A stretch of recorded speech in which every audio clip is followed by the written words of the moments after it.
Dear friends, సామెతలు ప్రవర్బ్స్ 19వ అధ్యాయం 17వ వచనం చదువుకుందాం.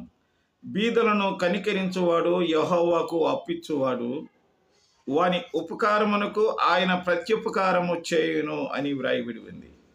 In English, whoever is generous to the poor lends to the Lord and he will repay him for his deed అని వ్రాయబడి ఉంది. ఈ రోజున ప్రపంచ భూభాగంలో బీదలనేవారు చాలామంది ఉంటున్నాము, కానీ కనికరించేవాడు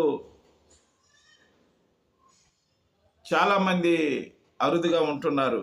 కాబట్టి దేవుడు అంటున్నాడు, బీదలను కనికరించువారు యెహోవాకు దేవునికి అప్పిచ్చువారని బైబిల్ గ్రంథం తెలియచేస్తుంది.